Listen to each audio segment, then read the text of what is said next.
Hello guys, ఇప్పుడైతే రుచికరమైన రవ్వ లడ్డుని తయారు చేసుకుందాము. ముందుగా నెయ్యి వేసుకొని అందులో కొద్దిగా జీడిపప్పు, బాదము వేసుకొని అలాగే కిస్మిస్ వేసుకొని కలుపుకుందాము. ఆ తర్వాత మనము ఇందులో బొంబాయి రవ్వ వేసుకొని ఇట్లా నీట్గా నెయ్యి మిక్సింగ్ అయ్యేంత వరకు కలుపుకొని ఆ తర్వాత నెయ్యిలో కొద్దిగా కొబ్బరి తురుమును వేసుకొని వేయించుకుందాము. చక్కెర యాలకులను పొడి చేసుకుందాము. ఒక గిన్నెలో వేయించుకున్న బొంబాయి రవ్వ, కొబ్బరి తురుము మరియు వేయించుకున్న గోడంబి, బాదం, ద్రాక్ష అన్నీ వేసుకొని మొత్తం నీట్గా కలుపుకుందాము. అందులో కొద్దిగా సరిపడే నెయ్యి కూడా వేసుకోండి మీకు తక్కువ ఉంటే. తరువాత పొడి చేసుకున్న చక్కెరను ఇందులో వేసుకుందాం.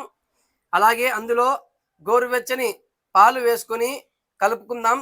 ఇంకా రవ్వ లడ్లు అయితే తయారయ్యాయి. ఇక మనము ఉంటలుగా తయారు చేసుకుందాము. చూడండి, ఈ వీడియో నచ్చితే మీరు లైక్ చేయండి. మరిన్ని వీడియోస్ కోసం మన ఛానల్ని